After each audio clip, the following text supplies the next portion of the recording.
მოგესალმებით, კორუმი გვაქვს, თქო დავინდა სწორად აპარატს, მადლობა.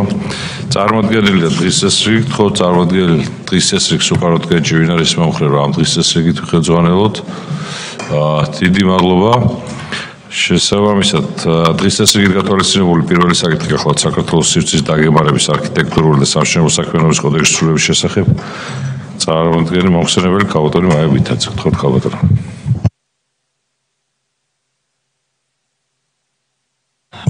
მოგესალმებით. მესამე მოსმენით განსახილველად წარმოგიდგენთ საქართველოს სივრცის დაგეგმარების არქიტექტურული და სამშენებლო საქმიანობის კოდექსის ცვლილებების შეტანის შესახებ კანონპროექტს. კანონპროექტს რადგან მესამე მოსმენით ვიხილავთ, მოგახსენებთ, რომ რედაქციული ხასიათის შენიშვნები კანონპროექტთან დაკავშირებით არ არის და ეს ის კანონპროექტია, რომელიც ეხება მთელ საქართველოში მშენებლობის ნებართვის გაცემის პროცესში გამწვანების პროექტის ინტეგრაციის საკითხს. თუ რაიმე კითხვებია, მზადვარ რომ გიპასუხოთ. ესაა მოსმენით არის რედაქციული ხასიათის შენიშვნები ხო არ ყოფილა? არ არის, გთხოვთ დარწმუნდით ქალბატონო, საკითხი განხილულია. დღის წესრიგით გათვალისწინებული მეორე საკითხი მომხსენებელი არ არის, შესაბამისად რომ ცოტა ხანში შემოგვიერთდება. მესამე საკითხი გახლავთ ფულის გათხრების და ტერორიზმის დაფინანსების აღკვეთის ხელშეწყობის შესახებ საქართველოს კანონის შეტანის შესახებ მომხსენებელი ბატონი ვალერიან ხასაშვილი. გთხოვთ ბატონო.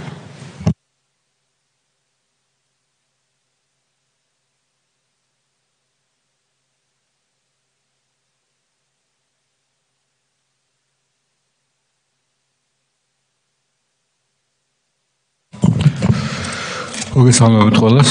წარმოგიდგენთ კანონპროექტს ფულის გათხრებისა და ტერორიზმის დაფინანსების აღკვეთის ხელშეწყობის შესახებ საქართველოს კანონში ცვლილებების შეტანის თაობაზე. კანონპროექტის მიზანია კანონმდებლობაში აისახოს ევროპის საბჭოს ფულის გათხრების წინააღმდეგ მიმართულ ღონისძიებათა შემფასებლად შეულა ექსპერტთა კომიტეტის მე-60 პლენარულ ხდომაზე დამტკიცებული ფულის გათხრებისა და ტერორიზმის დაფინანსების აღკვეთის მექანიზმების ეფექტურობისა და ფინანსური ქმედების სპეციალური ჯგუფის რეკომენდაციებთან შესაბამისობის საქართველოს მეხუთე რაუნდის შეფასების ანგარიშში ევროპის საბჭოს მიერ მოცემული რეკომენდაციები. მოკლედ მოგახსენებთ 2 სიტყვას ასე ვთქვათ, თუ რა მდგომარეობაში და რა სიტუაციაში არის ამ მომენტში ქვეყანა.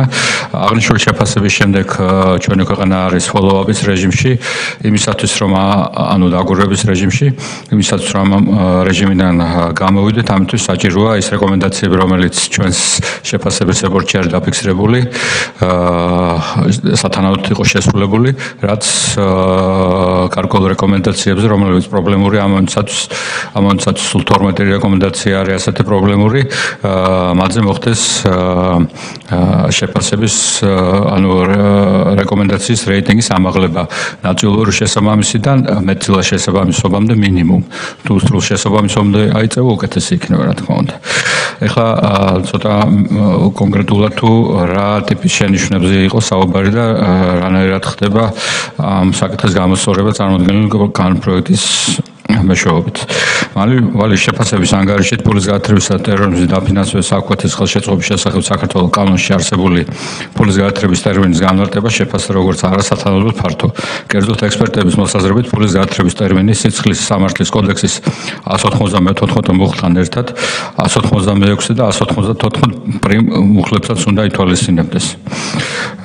აღნიშნული ასე ვთქვათ ცვლილებით, ანუ 194 მუხლს ემატება კიდევ 186, რომელიც განმარტება ასე წინასწარი შეცნობით დანაშაულებრივი გზით მოპოვებული ქონების შეძენა ან გასაღება და 194 პრიმ უკანონო შემოსავლის ლეგალიზაციის გზით მოპოვებული ქონების სარგებლობა ქონების შეძენა, ფულობა ან გასაღება. ეს ორი მუხლიც ჩაიდება. აღნიშნული შენიშვნის დასაკმაყოფილებლად ითვლება მეორე მუხლის პირველი პუნქტის H1 ქვეპუნქტი. ასევე შეფასების ანგარიშით ანგარიშვალებული პირის მიერ ფულის გათხრებისა და ტერორიზმის დაფინანსების რისკების შეფასების მართვის მარეგულირებულ მუხლში ზოგიერთი ასპექტი საჭიროებს მეტ კონკრეტიკას. კერძოდ კანონი არ ითვალისწინებს ანგარიშვალებული პირის მიერ განხორციელებული რისკების შეფასების აღრიცხვის შესახებ დანაწერს. ასევე ვალდებულებას რისკების შეფასების ეროვნული ანგარიშის შედეგები ასახული იყოს ანგარიშვალებული პირის მიერ მისი რისკების შეფასებაშიც. ხოლო გამოვლენილი ფულის გათხრების და ტერორიზმის დაფინანსების რისკები მართული და შემცირებული იქნეს. ზემოაღნიშნული დანაწესების კანონში პირდაპირ ჩანაწერის არარსებობა შეფასდა როგორც ნაკლოვანებად და გამოთქმული შენიშვნის დასაკმაყოფილებლად ითვლება მერვე მუხლის მეორე, მეხუთე და მეექვსე პუნქტები. შეფასების ანგარიშით ფულის გათხრებისა და ტერორიზმის დაფინანსების აღკვეთის ხელშეწყობის შესახებ საქართველოს კანონის განაწესების შესრულებისგან განთავისუფლება უნდა იყოს შესაძლებელი მხოლოდ მკაცრად ლიმიტირებულ შემთხვევებში. განსხვავებით დღეს არსებული რედაქციისა, სადაც მკაცრად ლიმიტირებული სიტყვა ასეთი გათვალისწინებული არ არის და ზუსტად ამ ტერმინის ასე ვთქვათ ჩადება ხდება კანონში. გამოთქმული შენიშვნის დასაკმაყოფილებლად იცვლება მე-9 მუხლის პირველი მეორე პუნქტები.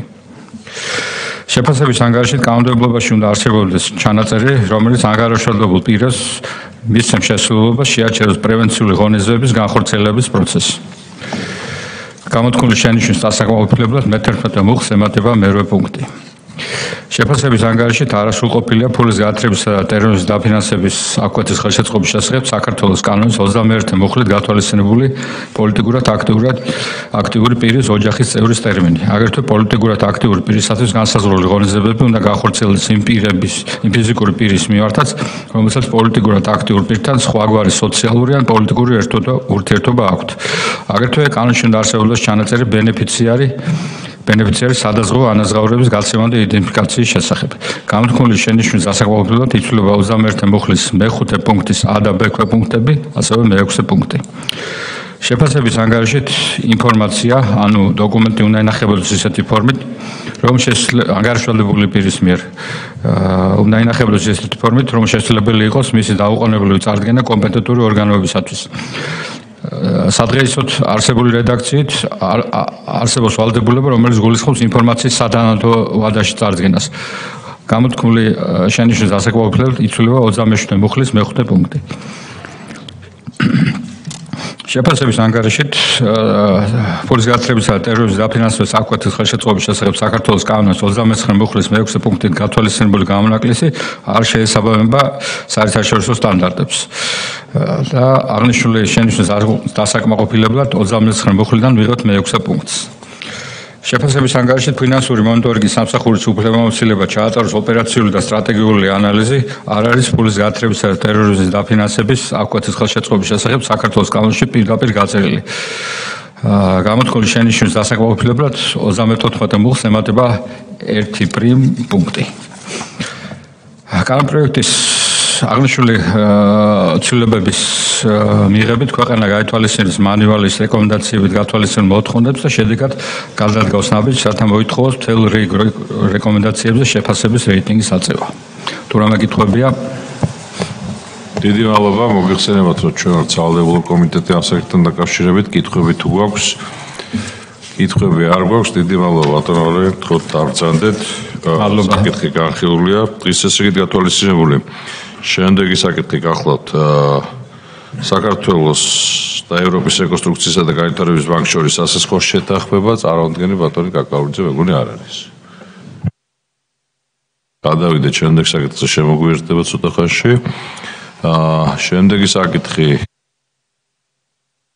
გახლავთ საქართველოს სტატისტიკის ეროვნული სამსახურის საბჭოს წევრების ორი კონკურსის შედეგად შერჩეული გიორგი ეზუგბაიას, გიორგი მუხიგულიშვილის და ოთარ ანგურიძის კანდიდატურები. მოხსენებელი ბატონი ვახტანგ ვაჩეშვილი, გთხოვთ ბატონო ვახტანგ.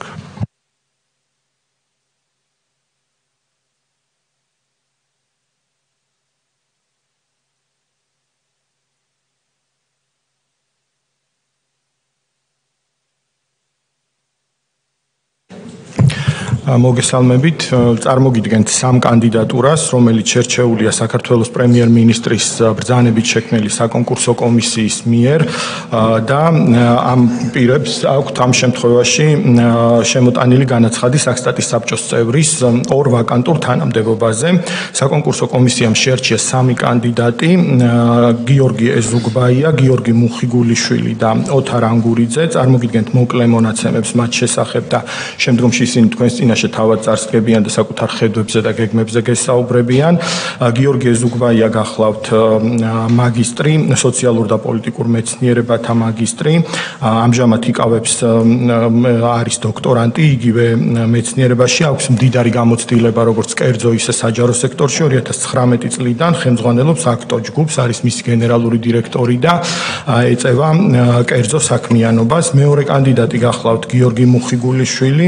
გიორგი მუხიგულიშვილი გოგონიშვილი მოქმედი წევრიც გახლავთ საქსტატის საბჭოსი, ამავდროულად აქვს მდიდარი აკადემიური და კვლევითი გამოცდილება ენერგეტიკის სექტორში, ზოგადად ეკონომიკის სექტორში და მისი კანდიდატურაც იყო საკმაოდ საინტერესო საკონკურსო კომისიისათვის და შერჩეული იქნა აღნიშნულ პოზიციაზე და მესამე კანდიდატურა არის ოთარ ანგურიძე, გახლავთ ამჟამად ეკონომიკისა და ბიზნესის ფაკულტეტის დოქტორანტი, იკავებს საქართველოს საავიაციო უნივერსიტეტში ასოცირებული პროფესორის თანამდებობას, აქვს ბევრი სამეცნიერო პუბლიკაცია და ნაშრომი, რომელიც ეხება ზოგადად ეკონომიკის და საბიუჯეტო დარგებს და მისი გამოცდილებაც არის ძალიან მნიშვნელოვანი, გახლავთ საქსტატის მრჩეველთა საბჭოს წევრი. მოგეხსენებათ, რომ პრემიერ-მინისტრი ნიშნავს საქსტატის საბჭოს წევრებს პარლამენტის თანხმობის შემთხვევაში და პრემიერ-მინისტრი პატივისცემით ელოდება თქვენს გადაწყვეტილებას და შესაბამისად მიიღებს შემდგომში თავის მხრივ გადაწყვეტილებას მათი დანიშვნის თაობაზე. დიდი მადლობა. პრინციპში კითხვები თუ გვაქვს?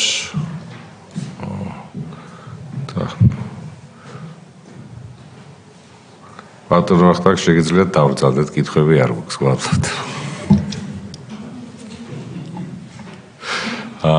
კეჭისყრასთან დაკავშირებით კეჭისყრის პროცედურას ცოტა ხანში დავიწყებთ.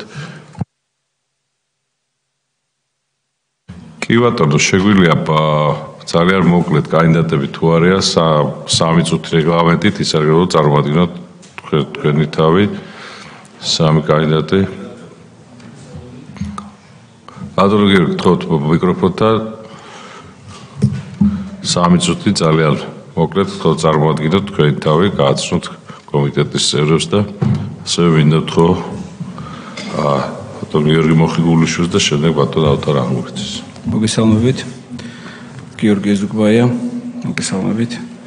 ვფიქრობ, რომ ჩემი სამუშაო გამოცდილება მუდმივად გულისხმობდა და გულისხმობს დამუშავებას მონაცემების ანალიზის და სტატისტიკური ინფორმაციის და ეს დიდი საწინდარია მონაცემების ანალიზის და შესაბამისად სწორი გეგმის შექმნა მუდმივად საჭიროებს განახლებულ ანალიტიკურ მონაცემების დამუშავებას, ინფორმაციის სწორწლოვას და შესაბამისი ინფორმაციის შემდგომ განვითარებას და დაგეგმარებას. ვფიქრობ, ჩემი მრავალწლიანი გამოცდილება ბიზნესში ქმედითი იქნება სტატისტიკის სამსახურის გუნდისთვის, რომ კიდევ უფრო გამომჯობესოთ დამუშავებადი მონაცემები და მისი დიჯიტალიზაცია. ვფიქრობ, რომ ხარისხის მართვაში სტანდარტიზაციაში მიღებული ცოდნა სტატისტიკის სამსახურის ინფორმაციის მოპოვების და დამუშავების მეთოდოლოგიას უფრო ქმედიც და ძლიერს გახდის.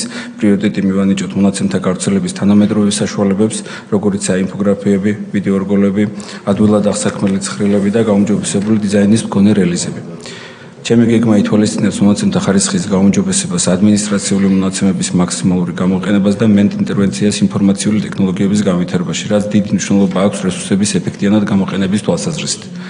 წარსულმა გამოცდილებამ გვიჩვენა, რომ მონაცემთა შეგროვებას ტრადიციული მეთოდები, როგორიცაა სტატისტიკური მომკვლევები, თუნდაც ადმინისტრაციული მონაცემების უკვე აღარაა საკმარისი სტატისტიკური მონაცემების გაზრდილი მოსთხოვნის დასაკმაყოფილებლად. აქედან გამომდინარე დღის წესრიგში დადგა მონაცემთა ალტერნატიული წყაროების ძიების, თანამედროვე ტექნოლოგიების შემდგომი განვითარების საკითხი, როგორიცაა დიდი მონაცემები, სკანერული მონაცემები და ვებგვერდი და მონაცემთა ავტომატური ჩამოტვირთვის შესაძლებლობა.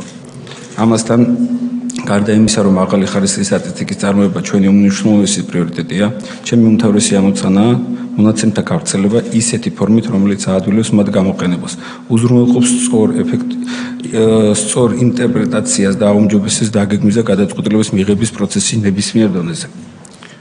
დიდი მადლობა ბატონო. ანუ მინდა ბოლოს დასკვნითი ნაწილისთვის, რომ პასუხისმგებლობით განვაცხადო, რომ ჩემი მხრიდან შერჩევის შემთხვევაში ვიღებ პასუხისმგებლობა სტატისტიკის სამსახურის სისტემის გახდეს კიდევ უფრო ქმედითი, ღია და გამჭვირვალე, იმავდროულად სტატისტიკური ინფორმაციის მოხმარება ორიენტირებული იყოს მონაცემთა სწრაფ და გაუმჯობესებულ წვდომასთან. დიდი მადლობა. კითხვები თუ გვაქვს? დიახ, ბატონო ბეჟა. გიორგი ბატონო, მოგესალმებით და გისურვებ წარმატებებს. მე მაინტერესებს რა ახალი ტექნოლოგიებს აპირებთ ამ პერიოდში, რომელიც თუნდაც თანამედროვე პროგრამული სისტემის შემუშავება, რომელსაც ავტომატურად გამოყავს და მინიმუმამდე დადის ცდომილება სტატისტიკური. თუ აპირებთ ამ პერიოდში რა გაქვს დაგეგმილი და ამ თემაზე ცოტა ვსლათ რო გვესაუბროთ. მადლობთ კითხვისთვის, როგორც მოგახსენეთ, ერთ-ერთი მნიშვნელოვანი გამოწვევა რჩება დღეს მონაცემების დიჯიტალიზაცია და ამ დიჯიტალიზაციის ნაწილში სწრაფი დამუშავება და სწრაფი მიწოდება მომხმარებლამდე. დღეს მომხმარებლები თითოეულ ნაწილში გულისხმობენ, რომ ეს ინფორმაცია იყოს ხელმისაწვდომი, ადვილად აღქმადი როგორც ვიზუალურ მხარესთან, აღქმადი ასევე სხვადასხვა პრიზმაში მისი წაკითხვის დამუშავების თვალსაზრისით. მე ბიზნეს წარმოვადგენ დღეს თქვენ წინაშე და ბიზნესის არა აქვს, ყველა ბიზნესის რგოლს არა აქვს ის ფუფუნება, რომ ყავდეს თავისი ანალიტიკის სამსახური, ყავდეს თავისი ანალიზის დამუშავების და სტატისტიკური ინფორმაციის დამუშავების გუნდი, შესაბამისად სტატისტიკურ სამსახურს შესწევს ეს ძალა, რომ ეს უკვე დამუშავებული ფორმით მიაწოდოს მომხმარებელს და მომხმარებელს კონდეს შესაძლებლობა, რომ სწორად აღიქვას და სწორად განახორციელოს თავისი გეგმა შემდგომი საქმიანობის წარმართვის დროს. დიდი მადლობა, კითხვები არ გვაქვს, თქო დავზადეთ. შემდგომ მინდა თქო ბატონ გიორგი მოხიგულიშვილს.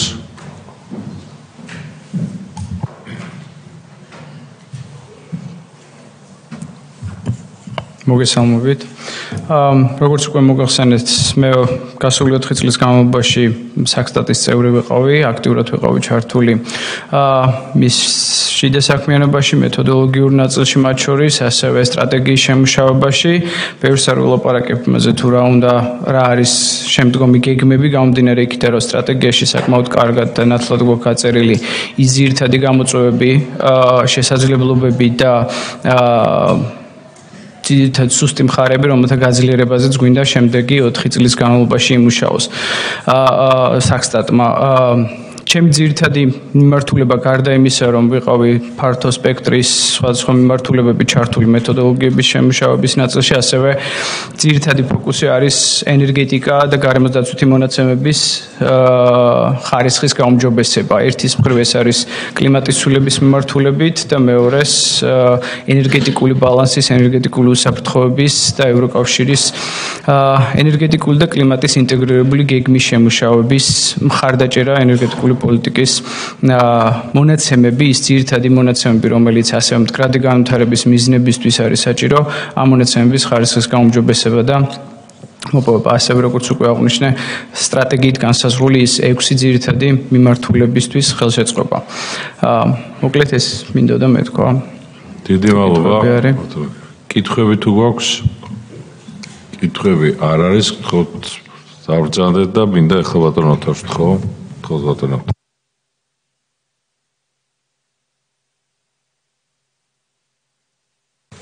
მოგესალმებით, მე გახლავართ ოთარ ანგურიძე.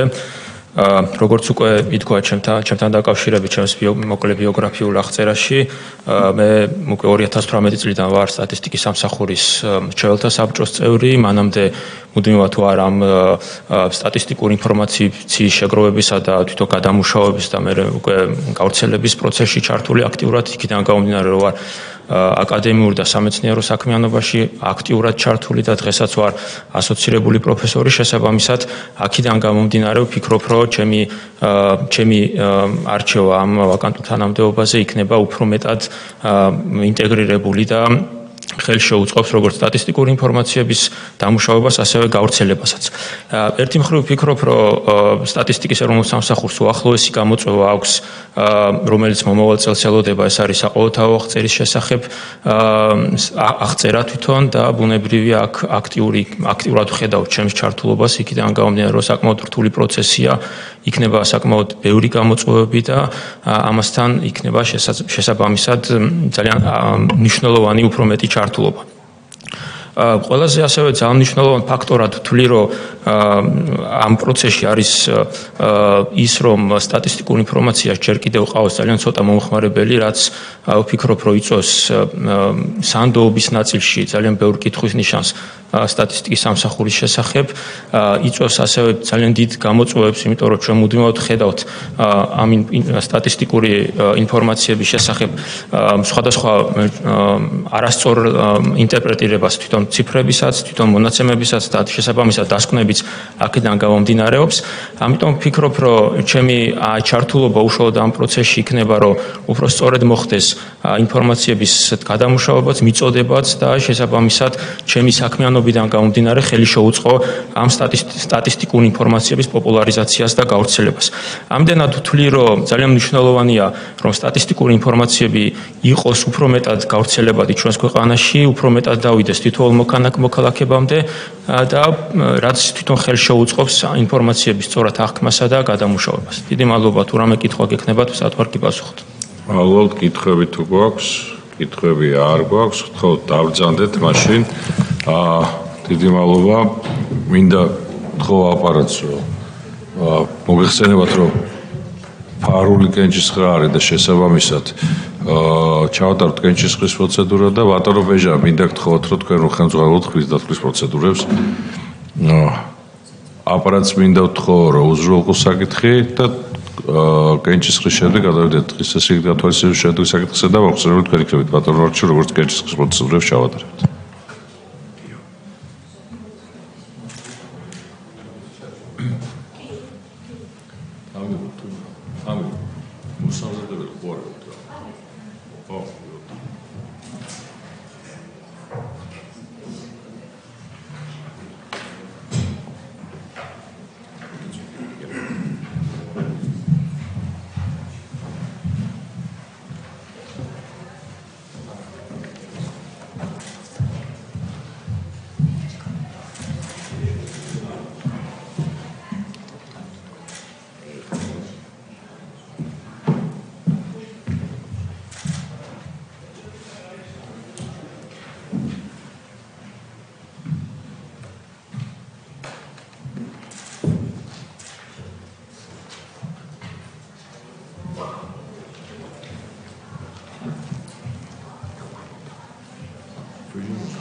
ეგონის სანამ საკითხისა და სანამ დაიწყოს დემასებს შემდეგ საკითხზე გადავიდეთ და გამოაცხადოთ. ბატონო რჩი.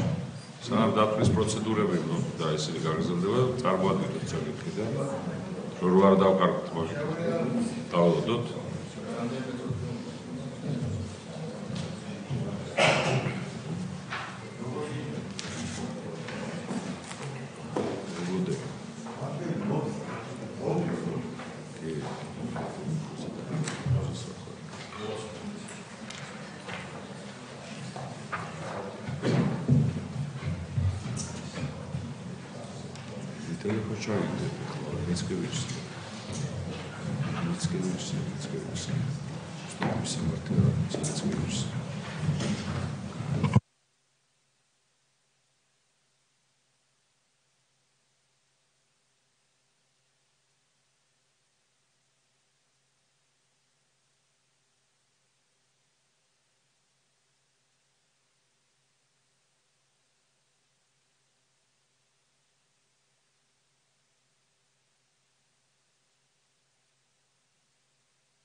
ბატონო დავით, დასრულდა რეგისტრაციის პროცედურა.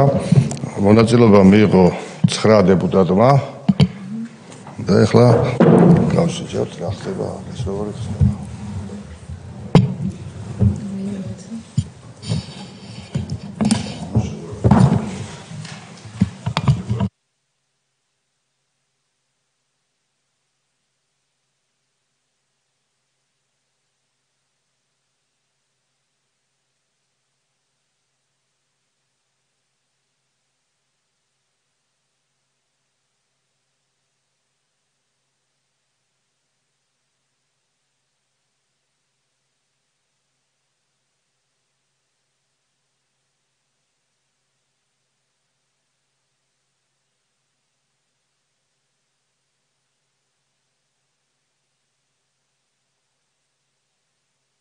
Ochets აღმოჩნდა 9 ბიულეტენი, ახლა დავთვლეთ.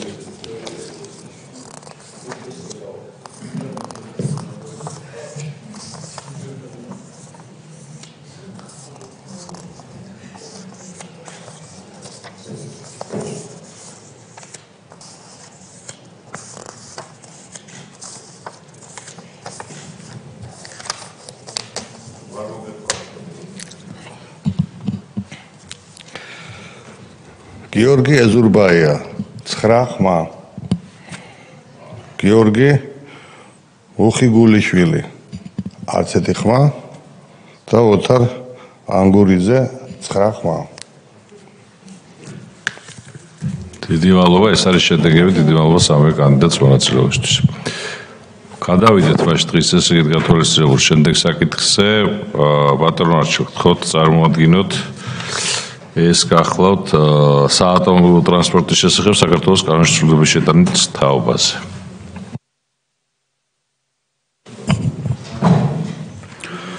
მოგესალმებით ბატონო კომიტეტის თავმჯდომარე, მოგესალმებით კოლეგებო, მოგესალმებით ჩვენ სტუმრებს და რა თქმა უნდა საზოგადოებას, ჩვენს თანამოქალაქეებს. დღეს საკითხი, რომელზეც ვისაუბრებ, ეხება საკანონმდებლო ცვლილებებს ორ კანონში, ეს არის საავტომობილო ტრანსპორტის შესახებ კანონში ცვლილება და ცვლილება საგასახადო კოდექსში. რეალურად ძალიან მოკლედ აღწერ თუ რას ეხება ცვლილებები. ჩვენ შემოგვაქვს ევროპული რეგულაციები კლასიკურ ავტომობილებთან დაკავშირებით. მოგეხსენებათ, რომ ხელისუფლება ატარებს რეფორმებს ავტომობილურ ტრანსპორტის სფეროში. ეს არის რამდენიმე მნიშვნელოვანი წარმატებული რეფორმა, რომელიც გრძელდება. პირველი ტექნიკური რეგლამენტის განსაზღვრა და ეკოლოგიური საკითხები, ეს არის საზოგადოებრივი ტრანსპორტის განვითარება და ეს არის რეგულაციები, რომელიც ხელს უწყობს საქართველოს ავტოპარკის განახლებას იმგვარად, რომ ერთის მხრივ დარჩეს ხელმისაწვდომი, ხოლო მეორეს მხრივ იყოს მაქსიმალურად დამზოგველი გარემოსთვის და მაქსიმალურად თავსებადი ეკოლოგიასთან. ამ ფონზე, ამ რეფორმების ფონზე იცით, რომ ხელისუფლებამ მაქსიმალურად წაახალისა ელექტროავტომობილების იმპორტი ქვეყანაში, წაახალისა ჰიბრიდული ავტომობილების იმპორტი ქვეყანაში, ასევე მიმდინარეობს ქსელის და ინფრასტრუქტურის განვითარება ამ მიმართულებით, ხოლო დაწესდა დიფერენციული ტარიფები იმგვარად, რომ სწორედ მოქალაქეებმა უფრო მეტად მიიღონ გადაწყვეტილებები, რომ შეიძინონ ეკოლოგიურად უფრო დამზოგველი, უფრო თანამედროვე ავტომობილები და შემოიყვანონ სწორედ ასეთი ავტომობილები ქვეყანაში. ამ ფონზე ჩვენ მოვამზადეთ და გთავაზობთ ევროპულ რეგულაციებს კლასიკურ ავტომობილებთან დაკავშირებით, ვინაიდან თავის მხრივ ეს ავტომობილები არის ასაკოვანი ნაწილი ავტოპარკის, მაგრამ მეორეს მხრივ ეს ნაწილი ავტოპარკის არ გახლავთ ყოველდღიური სარგებლობისთვის და ბუნებრივია საერთო რეგულაციებში და რეფორმების საერთო პოლიტიკაში არ უნდა მოხდეს იმ მნიშვნელოვანი სფეროს და სექტორის დაზიანება, რასაც ქვია კლასიკური ისტორიული ავტომობილები, შესაბამისად ჩვენ მოვამზადეთ შემდეგი ცვლილებები. ეს ცვლილებები მოიცავს 3 საკითხს. პირველი, კანონმდებლობაში გთავაზობთ შემოვიტანოთ კლასიკური ავტომობილების ცალკე კატეგორია, რომელიც შეეხება 40 წლის და მეტი ასაკის ავტომობილებს და ისინი განისაზღვრებიან როგორც კლასიკური ავტომობილები. მეორე, კანონმდებლობაში თავრობაზე კეთდება სპეციალური მითითება, რომ თავრობა დაარეგულირებს სპეციალურ რეგლამენტაციას გაუკეთებს კლასიკური ავტომობილების სფეროს იმგვარად, რომ მფლობელებს გაუადვილდეთ ექსპლუატაცია, გაუადვილდეთ შესაბამისად ყველა პროცესი და პროცედურა, რომელიც უკავშირდება კლასიკურ ავტომობილების მათ ფლობას და ექსპლუატაციას ქვეყანაში, რომ ამ სფეროში არ შეხვდეთ ფლობელებს ბიუროკრატიული პრობლემები, ეს მეორე და მესამე ასევე გთავაზობთ, რომ განბაჟების ტარიფი შემცირდეს და დაწესდეს გონივრული ტარიფი, როგორც ეს არის ევროპაში, ინგლისსა და ამერიკის შეერთებულ შტატებში. მე მინდა პირველ რიგში გადავუხადო მადლობა კოლეგებს, ვინც ჩემთან ერთად არიან ამ კანონ პროექტების თანაინიციატორები. აქ არის ბატონი ბეჟან წაქაძე, ბატონი ბექა დავითულიანი, ბატონი გიორგი ვოლსკი, ბატონი ბექა ოდიშარია და ბატონი დავით კაჭარავა არიან ამ კანონ პროექტის თანაინიციატორები. ჩვენ გვქონდა არაერთი შეხვედრა და გვქონდა მჭიდრო შეხება ბოლო მინიმუმ 1 წლის განმავლობაში თემით დაინტერესებულ საზოგადოებასთან, ადამიანებთან, ვინც ფლობენ ასეთ ავტომობილებს, ვისაც აქვთ ჩამოყალიბებული შესაბამისი ასოციაციები, ორგანიზებას უკეთებენ ძალიან საინტერესო ღონისძიებებს და სწორედ მათთან კონსულტაციებით მოვამზადეთ ეს ცვლილებები კანონებში. რა თქმა უნდა, მადლობა მინდა გადავუხადო მთავრობას, ვინაიდან მთავრობას ჰქონდა შემხედრი პოზიცია ჩვენს არგუმენტებზე და მინდა გითხრათ, რომ ეს ცვლილებები ეფუძნება ასევე ევროპულ გამოცდილებას, როგორც გითხარით, ჩვენ შევისწავლეთ ასევე დიდი ბრიტანეთის და ამერიკის შეერთებული შტატების გამოცდილება. როგორ არის ეს ყველაფერი რეგულირებული ევროკავშირის ქვეყნებში, როგორ არის რეგულირებული დიდ ბრიტანეთში და ამერიკის შეერთებულ შტატებში. მინდა გითხრათ, რომ ჩვენ კიდევ კონსერვატიულ რეგულაციებს თავაზობთ საზოგადოებას, არსებობს ამაზე ლიბერალური მიდგომები ევროკავშირში, ბრიტანეთსა და ამერიკის შეერთებულ შტატებში. ხშირ შემთხვევაში არის სიმბოლური გადასახადი დაწესებული, მაგალითად იმპორტზე და განბაჟებაზე. კლასიკური ავტომობილები არიან გათავისუფლებული ხშირ შემთხვევაში ისეთი გადასახადებისგან, რომელიც სხვა ავტომობილებს უწესდებათ აღნიშნულ ქვეყნებში და კანონმდებლობა ითვალისწინებს მთელ რიგ წამახალისებელ ღონისძიებებსაც ამ სექტორის განვითარებისთვის. ახლა მოკლე ჩამონათვალი იმ არგუმენტების, რომელიც ჩვენს ქვეყანას ეხება. პირველ რიგში მინდა ვთქვა, რომ საკმაოდ ბევრი მიმდევარი ყავს ამ სფეროს საქართველოში. უკვე არსებობს საინტერესო ღონისძიებების ორგანიზების და ჩატარების გამოცდილება. ეს სფერო არის დაკავშირებული ეკონომიკასთან პირდაპირ გეტყვით და ამ რეგულაციებით სფეროს დაცვა, ბიუროკრატიის ეფექტურობა და რა თქმა უნდა ასეთი ავტომობილების ექსპლუატაცია იქნება რეგულირებული, რაც თავის მხრივ ხელშეუწყობს ამ სექტორთან დაკავშირებულ ეკონომიკასაც. რა არის ეს ეკონომიკა? ეს ეკონომიკა არის, რა თქმა უნდა, ღონისძიებები, სერვისები, რომელიც სჭირდება ასეთ ავტომობილებს, ეს არის სარეკლამო ბიზნესი, ეს არის მთელი რიგი მიმართულებები თუნდაც ავტოინდუსტრიაში და მე შეგახსენებთ მაგალითად საქართველოში ორ შემთხვევას, როდესაც Volvo-მ და Toyota-მ თავისი ახალი მარკეტინგული კამპანიების სიმბოლოდ აქციეს სწორედ კლასიკური მოდელები, რომელიც 40 წელზე ხანდაზმულია და გახსოვთ ყველას ეს კამპანიები, რომელსაც ფართო საზოგადოება ესწრებოდა და ადევნებდა თვალს და გარდა ამისა, სფერო არის დაკავშირებული პირდაპირ ტურიზმთანაც, ვინაიდან გამოფენები, იზღონისებები, სადაც კლასიკური ავტომობილების გამოყენება ხდება, თავის მხრივ, რა თქმა უნდა, არის ტურისტული დღესდღეობის და პროგრამების ნაწილიც. აქ არიან წარმოდგენილი ისტორიული ავტომობილების ასოციაციიდან არიან წარმოდგენილი კლუბებიდან ადამიანები, რომლებთან ერთად ჩვენ განვიხილეთ საერთაშორისო გამოცდილებაც, ვიმუშავეთ იმ კონკრეტულ დეტალებზე, რისი შემოტანაც ამ საკანონმდებლო ცვლილებებით არის შემოთავაზებული.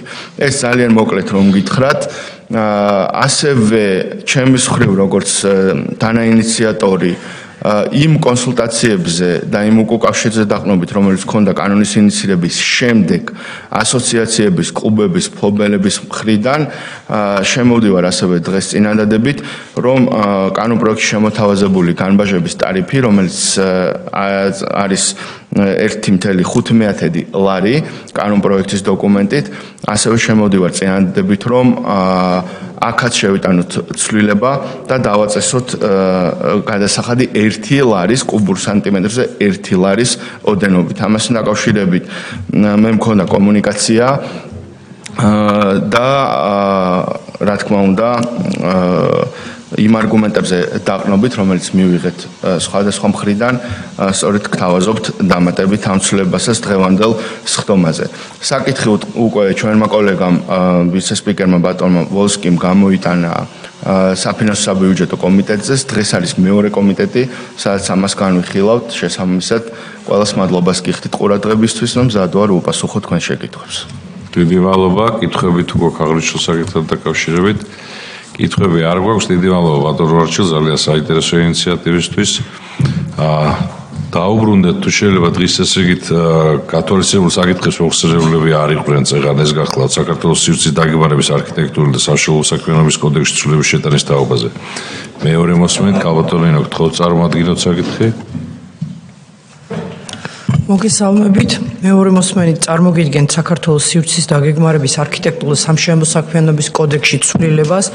როგორც მოგეხსენებათ, საკითხი ეხება პროცედურის გამარტივებას იმ ქალაქებში და დასახლებებში, სადაც არსებობს ზემდგომი გენგეგმა, ასე ვთქვათ, ქვემდგომი დეტალური გენგეგმის შეთანხმება აღარ იქნება საჭირო სივრცით დაგეგმარების სააგენტოსთან. ეს დაზოგავს გარკვეულ თვეებს, პერიოდს და გაამარტივებს მსგავსი დაბალი დონის გენგეგმების შეთანხმების პროცედურას, ვინაიდან ძირითად ცენტრალურ გენგეგმაში ისედაც გაწერილია ყველაფერი.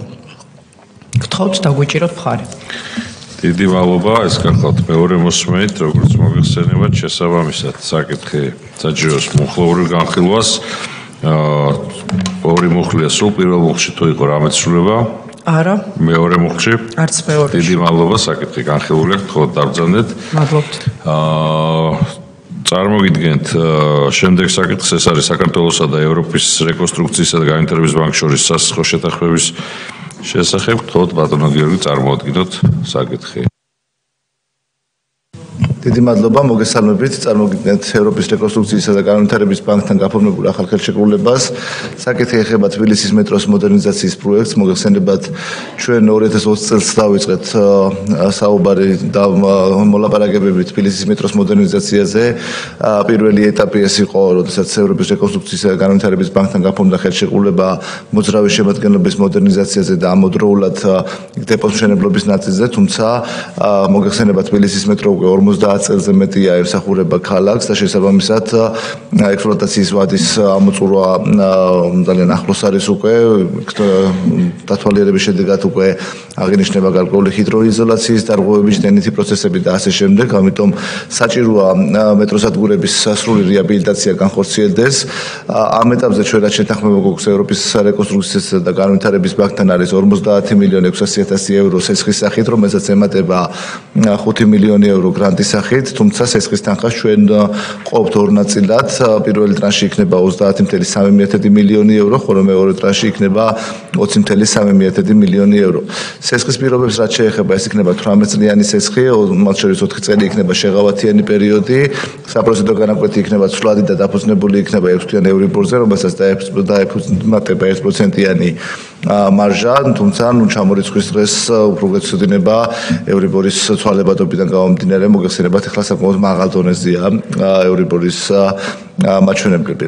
რაც შეეხება უშუალოდ პროექტის განხორციელებას, პროექტის განხორციელება უნდა უზრუნველყოს ქალაქ თბილისის მერიამ, ეს თანხა იგივე პირობებით გადაეცემა თბილისის მუნიციპალიტეტს და ევროპის რეკონსტრუქციისა და განვითარების ბანკის წესების მიხედვით განხორციელება შესყიდვები და დაიწყება მეტროსადგურების რეაბილიტაციის პროცესი. რა თქმა უნდა, ეს არ იქნება ერთწლიანი და ორწლიანი პროცესი, იმიტომ რომ ერთდროულად მეტროსადგურების დაკეტვა იქნება შეუძლებელი, ამიტომ საკმაოდ ხანგრძლივი პროცესია. ვფიქრობ, რომ 4-5 წლიანი პერიოდი დაჭირდება ამას ჯამში, ვინაიდან ჩვენ გარდა ამ 50 მილიონისა, ეს არის 12 მეტროსადგურის რეაბილიტაცია, ჩვენი რესურსებით დანარჩენი სადგურების რეაბილიტაციას უნდა უზრუნველყოთ და ჯამში ყველა სადგურის რეაბილიტაცია უნდა განხორციელდეს, ახალი რეაბილიტირებულისა და ახალი აშენებულის გარდა, რა თქმა უნდა, და შესაბამისად ფულის გამოთხოვის საშუალება ჩვენ გვექნება 2029 წლამდე, თუმცა ვფიქრობ, რომ სამუშაოები უფრო ადრეულ ეტაპზე უნდა დამთავრდეს. ეს არის ძირითადი მონაცემები, რაც სამხრეთ შეკრულებაში გვაქვს და კიდევ ერთხელ გავიმეორებ,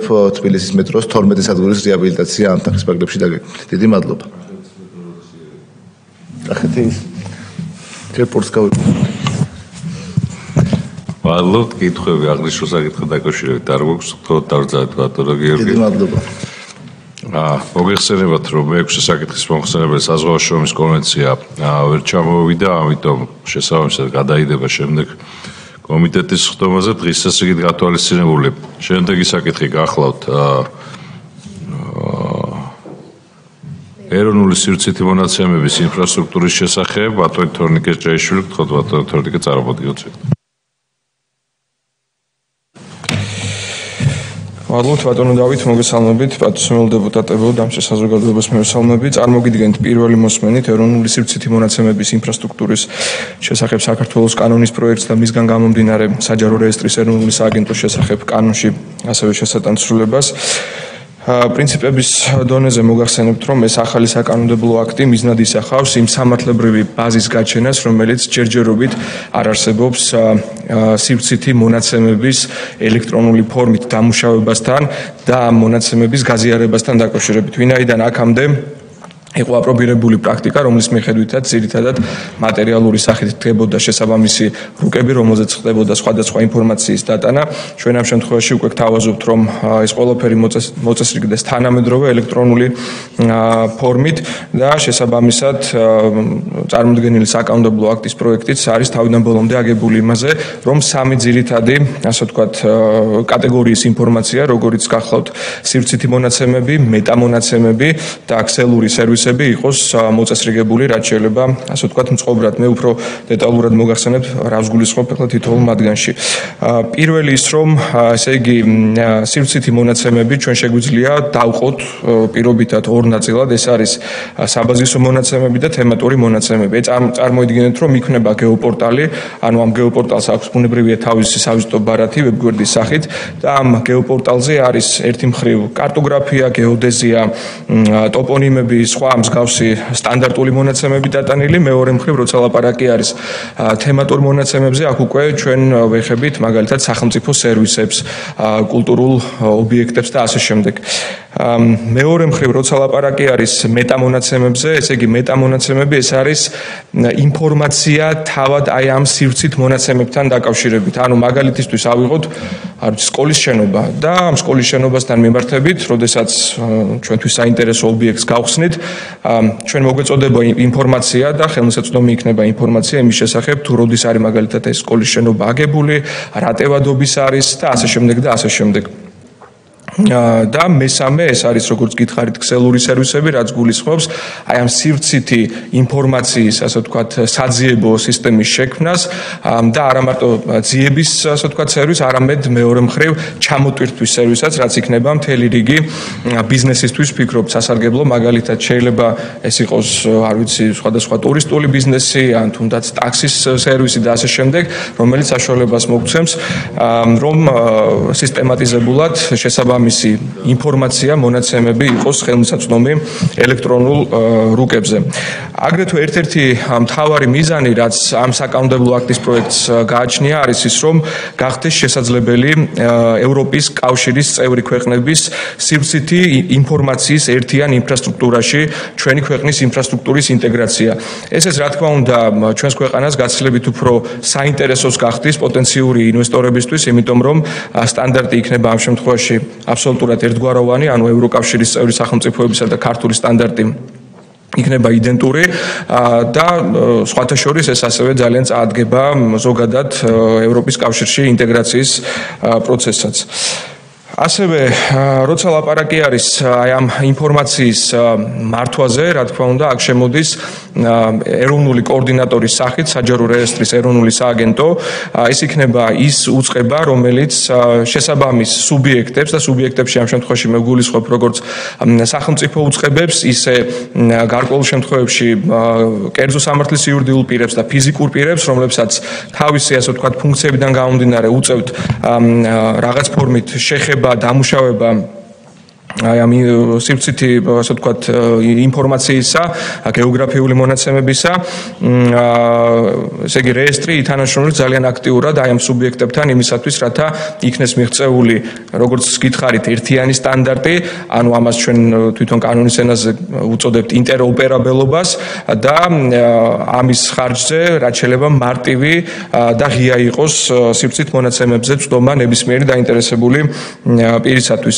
გარდა ამისა მნიშვნელოვანია, რომ საქართველოს მთავრობის სამართლებრივი აქტით შეიქმნება შესაბამისი უწყებათა შორისი საბჭო, ესეც იქნება ასე ვთქვათ საკოორდინაციო მექანიზმი, სადაც ჩვენ მიერ ხსენებული სუბიექტები იქნებიან წარმოდგენილები და იმუშავებენ იმაზე, თუ როგორ უნდა მოხდეს საომალოდ დახვეწა ეროვნული სივრცითი მონაცემების ინფრასტრუქტურისა და აქვე ამ საქმეს წაადგება 4 წლიანი სამოქმედო გეგმა, რომელიც ასევე საქართველოს მთავრობის მიერ იქნება დამტკიცებული კანონის მიღებიდან 3 თვის ვადაში და ამ დოკუმენტთან ერთად ასევე იარსებებს ყოველწლიური სამოქმედო გეგმა, რომელიც შეიძლება ითქვას დააზუსტებს მთელ რიგ შემთხვევაში აი ამ 4 წლიან ასე ვთქვათ სტრატეგიას.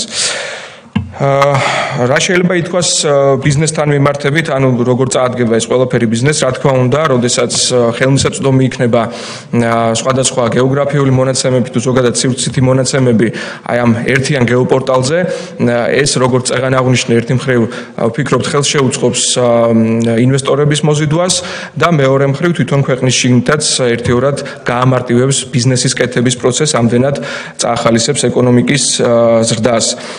რა თქმა უნდა, ეს ყველაფერი არის დაკავშირებული გარკვეულ ხარჯებთან და როცა ხარჯებზეა ლაპარაკი, უნდა ითქვას, რომ გარკვეული სერვისები, რა თქმა უნდა, გათვალისწინებულია, რომ იქნება ფასიანი ამ გეოპორტალთან მიმართებით და როდესაც მოხდება მაგალითად კონკრეტული ინფორმაციის ჩამოტვირთვა გეოპორტალიდან, დიდი წილი შეიძლება ითქვას თანხისა წავა ინფორმაციის სუბიექტთან, რომელიც არის შესაბამისი მონაცემების მატარებელი და მხოლოდ შედარებით მოგზალებული პროცენტული წილი, ხვედრითი წილი დარჩება საჯარო რეესტრის ეროვნულ სააგენტოში და ესეც იმისათვის, რომ ხელი შეეწყოს უბრალოდ ამ ინფრასტრუქტურის სამომავლო, ასე ვთქვათ, გამართვას და ფორმაში ყოფნას.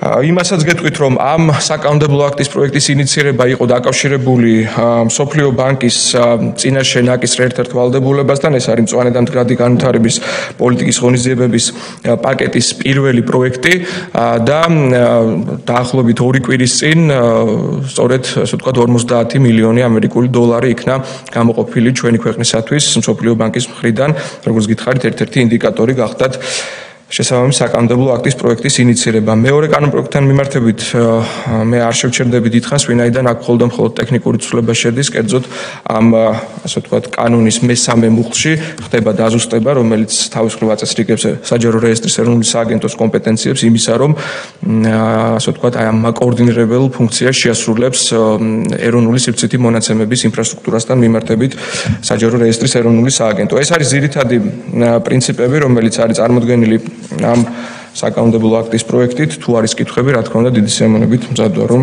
უპასუხო. დიდი მადლობა, ბატონ ბეჟანს საკითხავთ, ხო, ბატონ ბეჟან. მოგესალმება, რომ თორნიკა ძალიან კარგი ინიციატივაა. და მნიშვნელოვანი. მე რამოდენიმე აქ თქვენ გააჟღერეთ რომ შეიქმნება ელექტრონული ლუკები, ამ ელექტრონულ ლუკებზე დაიყვანება ყველა დეტალი და ჩაერთვება საერთო ევროპულ სივრცეში. ეს ძალიან კარგია.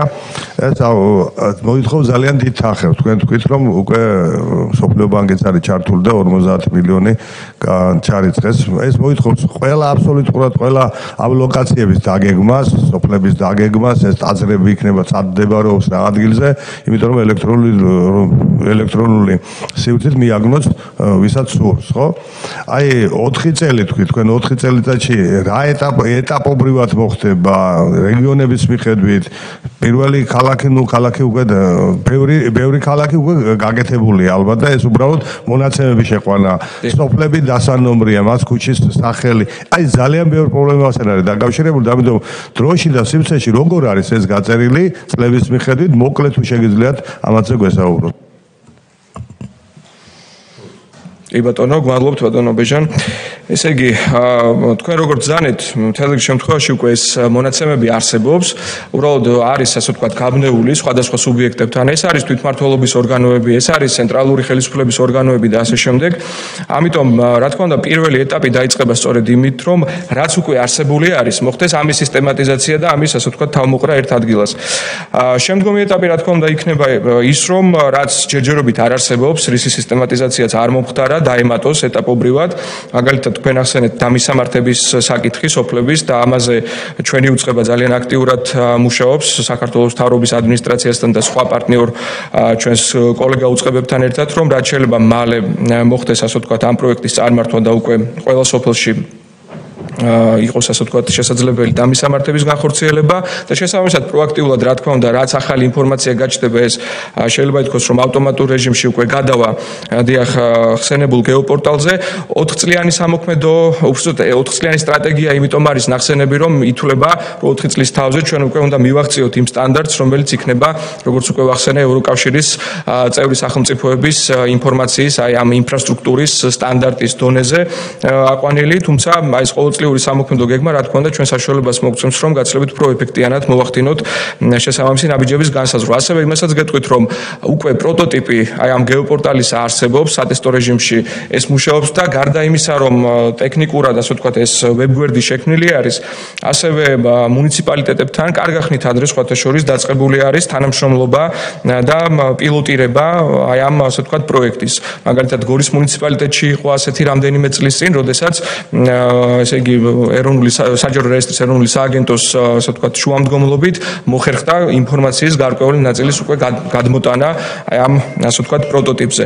ამიტომ პროგნოზი ჩვენი მხრივ საკმაოდ ოპტიმისტურია, რომ ამას რეალურად არ დასჭირდება ძალიან დიდი დრო, განსაკუთრებით კიდევ ერთხელ ამბობ იმ ნაწილში, რაც უკვე დღეს არის, ასე ვთქვათ, შექმნილი, უბრალოდ მიუხედავად იმისა, რომ საკმაოდ დიდი ნაწილი ინფორმაციის არის დამუშავებული, როგორც გითხარით, პრობლემა დღეს არის იმაში, რომ არ არსებობს აი ეს ერთიანი, ასე ვთქვათ, ქსელი და სტანდარტი, რომელიც საშუალებას მოგცემდა მათ შორის ნებისმიერ მომხმარებელს მარტივად შესულიყო კონკრეტულ ვებგვერდზე და ეს ყველაფერი ასე ვთქვათ გადმოეწერა, ენახა და ესარგებლა ამ სერვისით. ეს არის ჩემი პასუხი თქვენს კითხვაზე, თუ დაზუსტება გნებავთ რა თქმა უნდა.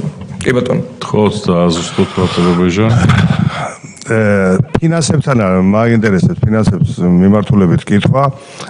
ცენტრალური ერთიანი ცენტრიდან იქნება ეს ფინანსები, იმიტომ რომ ადგილობრივ რაიონებს, მუნიციპალიტეტებს ეს არც ისე ცოტა მცირე თანხას მოითხოვს. მათ ეს თანხები არ აქვს. ამიტომ საიდან მოხდება ყოველივე ამის მისი გაციფრებიანება, უაზარმაზარი თანხები უნდა და რა თქმა უნდა ჩვენ ჩავერთვებით ამ თემაში, რომ რაც შეიძლება სწრაფად მოხდეს, იმიტომ რომ ეს საკრებულოსთან არის დაკავშირებული ადგილობრივ ხელისუფლებასთან, რომ ამა თუ ლოკაციას მიანიჭონ თავითი სახელი და გვარი და ასე შემდეგ. ამაში ჩავერთვებით, მაგრამ აქ წარმოიჭრება საკითხი ფინანსებთან დაკავშირებით. აი ამაზე ჩაშლილად რო გითხრათ, რა მოხდება რეგიონებში როგორ მოხდება ფინანსების გადანაწილება, რა პერიოდის განმავლობაში და ასე შემდეგ. მადლობა.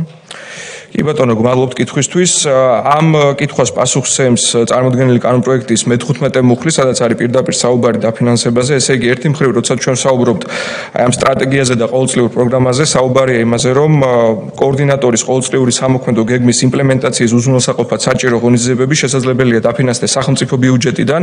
ანუ ერთი მხრივ თქვენ როგორ ბრძანეთ, ესე იგი სახელმწიფო ბიუჯეტი გათვალისწინებულია, რომ შეიძლება საჭირო გახდეს შესაბამისი ასიგნებების გამოყოფა ამ საქმეზე და მეორე მხრივ, როცა ლაპარაკი არის, ესე იგი, რაც უკვე ვახსენეთ, ის ინფორმაცია, მაგალითად, მეტამონაცემები, სიმცითი მონაცემები, როგორც თემატური, ისე საბაზისო და ამ შემდეგ, აქ ლაპარაკია იმაზე, რომ თავად სუბიექტებს ეკისრებათ ამ ინფორმაციის დამუშავებასთან დაკავშირებული ხარჯები, მაგრამ როგორც გითხარით, ეს სუბიექტები მხოლოდ ხარჯს არ გასწევენ, არამედ მიიღებენ შემოსავალსაც, კერძოდ, როდესაც უკვე მოხდება ამ სერვისით სარგებლობა მოქალაქეთა მხრიდან, ნებისმიერ დაინტერესებული პირის მხრიდან, გადახდილი საფასურის დიდი წილი წავა სწორედაც, რომ ასე ვთქვათ, აი ამ სუბიექტების ბიუჯეტში. შესაბამისად, შეიძლება საომავლოდ ეს მომგებიანიც კი გახდეს ამ სუბიექტებისთვის, ამიტომ ვფიქრობთ, რომ ფინანსურ ნაწილში ეს არ იქნება, ასე ვთქვათ, დაუძლეველი ბარიერი. ანუ, როგორც გითხარით, ორი ფაქტორი არის სახელმწიფო ბიუჯეტი,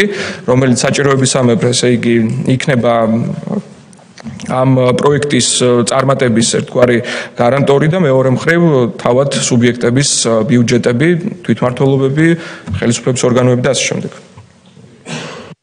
მადლობთ, კითხვები არ გვაქვს, საკითხი განხილულია, გთხოვთ დარწმუნებით. დიდი მადლობა.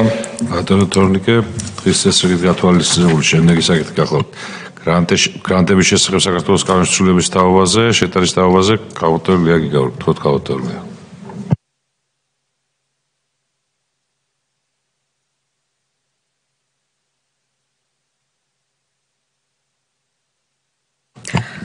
მოგესალმებით ბატონო თავმჯდომარე, პატრიცემულო დეპუტატებო, მოგესალმებით ამ სტრეს საზოგადოებას. პირველი მოსმენით წარმოგიდგენთ გრანტების შესახებ საქართველოს კანონში ცვლილებების თაობაზე ინიციატივას. ინიციატივა მოიაზრებს გრანტების შესახებ კანონში მეორე და მეოთხე მუხლში ცვლილებების შეტანას, მოგახსენებთ მოხდეთ პრინციპების დონეზე, რამ განაპირობა ცვლილებების მოთხოვნა და რა არის მიზანი. ინიციატივის მიზანი გახლავთ გამყოფი ხაზების ორივე მხარეს მცხოვრები ადამიანებისთვის ეკონომიკური საქმიანობის განხორციელების განვითარების ხელშეწყობა და ასევე ერთობლივი ეკონომიკური საქმიანობის და პარტნიორული პროექტების მხარდაჭერა ძალიან მნიშვნელოვანი ინიციატივის მთავრობის ინიციატივის ნაბიჯი უკეთესი მომავლისკენ მიზნების განხორციელებისათვის.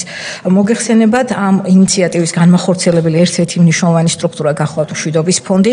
მშვიდობის ფონდი დაფუძნებულია გახლავთ არასამეწარმეო, არაკომერციული იურიდიული პირი, რომელიც 2019 წელს დაფუძნდა საპარტნიორო ფონდი საქართველოს სავაჭრო სამრეწველო აპარატის და შერიგებისა და სამოქალაქო თანასწორობის საკითხებში სახელმწიფო მინისტრის აპარატის მიერ და მიზანი გახლავთ სწორედ სამშვიდობო ინიციატივის ფარგლებში ნაბიჯი უკეთესი მომავლისკენ გამყოფი ხაზის ორივე მხარეს მცხოვრები მოსახლეობის ერთობლივი ეკონომიკური საქმიანობის მხარდაჭერა.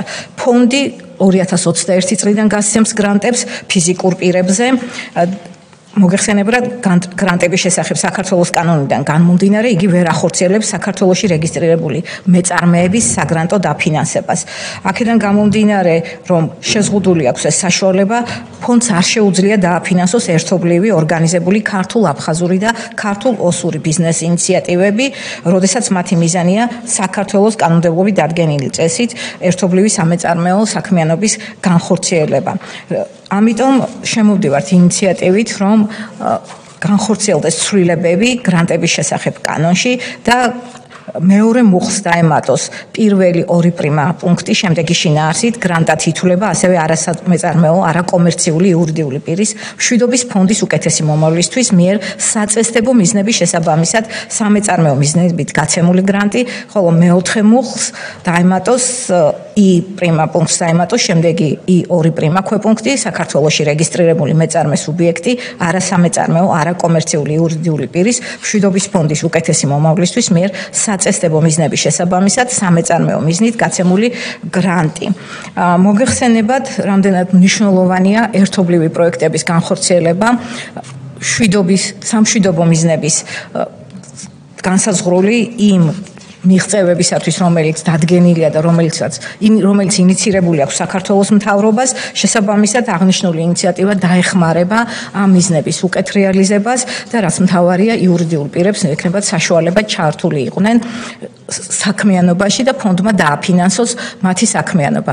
აქვე მინდა აღვნიშნო, რომ აღნიშნული ინიციატივა არ არის რაიმე დამატებით ხარჯებთან დაკავშირებული, ფონდის მთელი საქმიანობა ფინანსდება დონორების მხრიდან და ეს დონორები დღევანდელი მდგომარეობით გახლავთ გაერთიანებული სამეფო, შვეიცარიის კონფედერაცია და გერმანიის ფედერაციული რესპუბლიკა. სწორედ ამ დონორების დაფინანსებით ფინანსდებოდნენ დღემდე ეს ფიზიკური პირები და მომავალშიც საქმიანობა გაგრძელდება სწორედ დონორების დაფინანსების საშუალებით.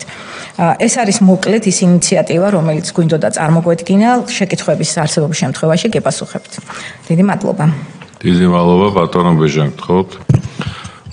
ძალიან კარგი ინიციატივა და მივასალმებთ, რა თქმა უნდა და არავინ წინააღმდეგი არაა, პირიქით მისასალმებელია ასეთი წინადადება, რამე თუ დაეხმარებიან ისინი ჩვენ თანამემქალაქეებს, მაგრამ ერთი მაინტერესებს, ერთი კითხვა ისმება აქედან ყოველივე, რაც არის კონტროლის მექანიზმი, მაინც უნდა, რა თქმა უნდა, იმიტომ რომ ეს არ ამნიშნულობა დონორი მოგცემს თუ სახელმწიფო ბიუჯეტიდან იქნება, კონტროლი მაინც აუცილებელია, თუმცა როდესაც ეს შენს არა კონტროლება ტერიტორიიდან გადის.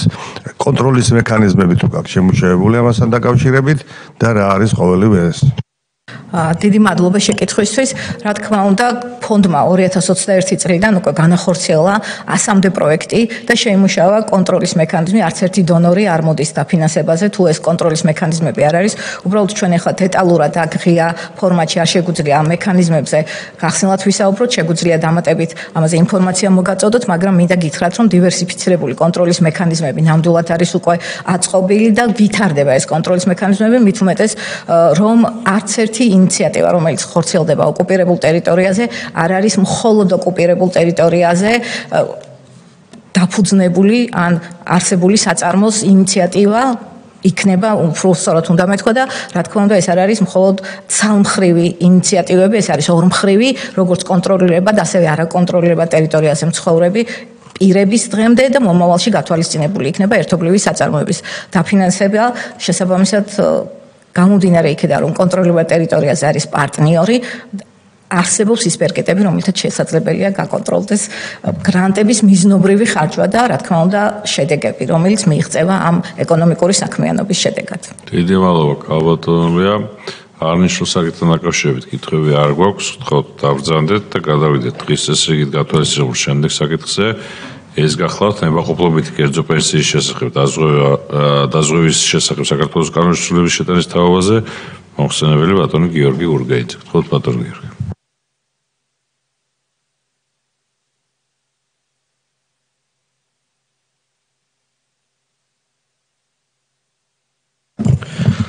მოგესალმებით. პირველი მოსმენით წარმოგიდგენთ საქართველოს მთავრობის ინიციატივით წარმოდგენილ კანონპროექტს ნებაყოფლობითი კერძო პენსიის შესახებ.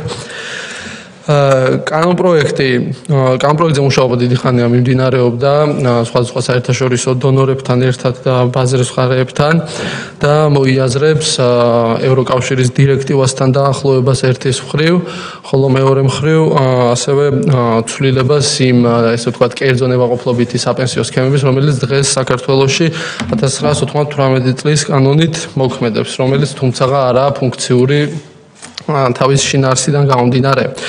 რას მოიაზრებს ძირითადად თავად ნებაყოფლობითი პენსიის შესახებ კანონი, მოკლედ მოგახსენებთ, ძირითადი მიზანი არის ამისი, რომ მეორე დაგროვებითი პენსიის გარდა, რომელიც 2019 წლის 1 იანვრიდან მოქმედებს, მაგის დამატებით თუ მოქალაქეს სურვილი გაუჩნდება, რომ დანაზოგები დამატებით მიმართოს ალტერნატიულ, ასე ვთქვათ, საპენსიო კომპანიებში ან აქტივების მართულ კომპანიებში, გაუჩნდეს ამისი, ასე ვთქვათ, უფლება მოსილება. შესაბამისად, ბაზარზე გაჩნდება საპენსიო კომპანიების, ასე ვთქვათ, სუბიექტი, სტრუქტურა, რომელიც შეძლებს რომ ესეთი სერვისი შესთავაზოს დამსაქმებლებს. პროექტი ასევე ითვალისწინებს და დგას მოქნილ, ასე ვთქვათ, სქემასა და სისტემაზე, რაც გულისხმობს, რომ ძირითადად ხელი შეუწყოს დანაზოგების გრძელვადიანს და უზრუნველყოფილ სიბერეს მოსახლეობაში, რომელსაც შესაძლებლობა აქვს, რომ ეს დამატებით დანაზოგები, ასე ვთქვათ, კიდევ მიმართოს თავით გრძელვადიან დანაზოგებს და ძირითადად მოქნილობა მდგომარეობს იმაში, რომ შესაძლებელია ეგეთი სქემები დაფუძნდეს ჯგუფურად, რომელიც გულისხმობს, რომ შეიძლება სქემა დაფუძნდეს დამსაქმებლის მიერ, დამსაქმებელთა ასოციაციის მიერ, დასაქმებულთა მიერ, დასაქმებულთა ასოციაციის მიერ და ასე შემდეგ. შესაძლებელია ამ სქემებმა ჯგუფურად დაფუძნებულებმა ასევე შექმნა და აფუძნოს საპენსიო კომპანია და აქედან გამომდინარე უფრო მეტი კონტროლი გააჩნდეთ თავიანთ სქემაზე. ან შეუძლიათ სხვა შემთხვევაში დაიქირავონ სქემის ადმინისტრირებისათვის და უზრუნველსაყოფად აქტივების მმართველი კომპანია, სადაზღვევო კომპანია. ინდივიდუალური საპენსიო სქემებიც არის მოაზრებული, რომელიც კონკრეტულად გულისხმობს ისეთ საპენსიო სქემებს, სადაც პროფესიული ნიშნით გაერთიანება არ ხორციელდება და ინდივიდუალურად როგორც სიტყვაზე დეპოზიტზე შეიძლება დანაზოგის განხორციელება, ასევე შეიძლება საპენსიო დანაზოგის გრძელვადიანი განხორციელება. მოკლევის მომენტში ბაზართანაც და ზოგადად შეფასებული იქნა დღეს არსებული კანონის გამოწვევები, რატომ არ არის საპენსიო სქემები ზოგადად ნებაყოფლობითი საქართველოშიც და მსოფლიოშიც ესეთი პრაქტიკა, ასე ვთქვათ, 10%-ზე მეტი ბაზრის წილი შეიძლება არ ეკავოთ ზოგიერთ ქვეყანაშიც. საქართველოში ერთ-ერთი შემაფერხებელი ფაქტორი იყო, რომ აქამდე რაც არსებობდა საგადასახადო არანაირი შეღავათი არ ჰქონდა. მეორე, სვეტის პენსიას დაგროვით პენსია, როდესაც ამოქმედდა, მას გააჩნდა სპეციალურად და საგადასახადო შეღავათი და შესაბამისად ამასაც დაახლოებით მსგავსი საგადასახადო რეჟიმი ექნება, რაც გულისხმობს, რომ წლიურად მონაწილეს ნებაყოფლობით პენსიაში 6000 ლარამდე შეუძლება თავის დაუბეგრავი ხელფასიდან განახორციელოს კონტრიბუცია. მოგების პერიოდში მანამ საპენსიო ასაკს მიაღწევს შესაძლებლობა არ დაიბეგრება ასევე მისი საპენსიო დანაზოგები და გატანისასაც იგივენაირი შეღავათი დისარგებლებს. პროექტს ახლავს რამოდენიმე გამომდინარე კანონპროექტი, რომლებსაც მოგახსენებთ, ძირითადად სქემის მოწესრიგებიდან გამომდინარე, ლიცენზიებთან დაკავშირებით და ასე ვთქვათ, სუბიექტების გაჩენასთან დაკავშირებით შინაარსობრივი ცვლილებები არის შესული და ერთ-ერთი საგადასახადო კოდექსში, რომელიც აღნიშნე ახლა, ცვლილებები შედის ფულის გათეთრების და ტერორიზმის დაფინანსების აღკვეთის ხელშეწყობის შესახებ კანონში, ბუღალტრული აღრიცხვის ანგარიშგების და აუდიტის შესახებ საქართველოს კანონში, საინვესტიციო ფონდების შესახებ საქართველოს კანონში, რამდენადაც აქტივების მმართველ კომპანიებს მიენიჭებათ უფლებამოსილება, რომ ასეთ დანაზოგები შეთავაზონ კლიენტებს, დაზღვევის შესახებ კანონში რამდენადაც მზღვეველებსაც იგივე უფლება გაუჩნდებათ, საქართველოს ეროვნული ბანკის შესახებ კანონში გამომდინარე იქიდან, რომ ესეთი აქტივების დაცულობას უზრუნველყოფს სპეციალიზებული დეპოზიტარი, რომელიც ეროვნული ბანკის მიერ რეგულირებული სუბიექტია. ფასიანი ქაღალდების ბაზრის შესახებ კანონშიც სპეციალიზებულ დეპოზიტართან დაკავშირებით ნორმები. ასევე ცვლილებები შედის აქტივების დაცვის და გამიჯვნის მიზნით, იმიტომ რომ ეს აქტივები მუდმივად დაცული იყოს მონაწილეებისათვის. ეს ცვლილებები შედის ისლის სამართლის საპროცესო კოდექსში, სამოქალაქო საპროცესო კოდექსში, საახსრულებო წარმოებათა შესახებ კანონში, სამოქალაქო კოდექსში და რეაბილიტაციის და კრედიტორთა დაკმაყოფილების შესახებ კანონში. ლიცენზიებთან დაკავშირებით ცვლილებები რაც არის, ცვლილებები შევა სალიცენზიო სანებართვო მოსაკრებლის შესახებ კანონში, ლიცენზიის ნებართვის შესახებ კანონში და სარეგისტრაციო მოსაკრებლის შესახებ საქართველოს კანონში. მზად ვარ კითხვებს უპასუხოთ და იმედი გვაქვს თქვენი მხარდაჭერის. მადლობა. კითხვები აღნიშნულ საკითხთან დაკავშირებით არ გვაქვს. დიდი მადლობა ბატონო გიორგი, თქვენ დარწმუნებით გადავიდეთ კენჭისყრის პროცედურაზე. ესე იგი, კენჭი ეღრება საქართველოს სივრცის დაგეგმარების, არქიტექტურული და სამშენებლო საქმიანობის კოდექსის ცვლილების შეტანის შესახებ. მესამე მოსმენით, ვინ არის მომხრე მხარე დაუჭიროს? ბატონო, დიდი მადლობა. მეორე საკითხი გახლავთ საქართველოს სივრცის დაგეგმარების, არქიტექტურული და სამშენებლო საქმიანობის კოდექსის ცვლილების შეტანის შესახებ. ვინ არის მომხრე? გმადლობთ. მესამე გახლავთ ფულის გათეთრებისა და ტერორიზმის დაფინანსების აღკვეთის ხელშეწყობის შესახებ საქართველოს კანონის ცვლილების შეტანის თაობაზე. ვინ არის მომხრე? მადლობთ. მეოთხე საკითხი გახლავთ საქართველოსა და ევროპის რეკონსტრუქციისა და განვითარების ბანკს შორის სასახლე შეთანხმება. ვინ არის მომხრე მხარე დაუჭიროთ? მეხუთე საკითხი გახლავთ საქართველოს კეჭი უყარეთ უკვე ჩატარდა კეჭის ხრები მეექვსე საკითხი მოგეხსენებათ რომ გადაიდოს შემდგომი კომიტეტისთვის არ არის არ გამოცხადა მომხსენებელი მეშვიდე საკითხი საავტომობილო ტრანსპორტის შესახებ საქართველოს კანონის ცვლილების შეტანის თაობაზე ვინ არის მომხრე მადლობთ მერვე საკითხი გახლავთ ეროვნული სივრცითი მონაცემების ინფრასტრუქტურის შესახებ და საჯარო რეესტრის შესახებ საქართველოს კანონში ცვლილების შეტანის თაობაზე ვინ არის მომხრე დიდი მადლობა მეცხრე საკითხი გახლავთ გრანტების შესახებ საქართველოს კანონში ცვლილების შეტანის თაობაზე ვინ არის მომხრე და მეათე საკითხი გახლავთ ნებაყოფლობითი კერძო პენსიის შესახებ და დაზღვევის შესახებ საქართველოს კანონში ცვლილების შეტანის თაობაზე და მისგან გამომდინარე კანონპროექტები ვინ არის მომხრე დიდი მადლობა ამით დღის წესრიგით გათვალისწინებული საკითხები ამოწურულია კომიტეტის ხტომა დასრულებული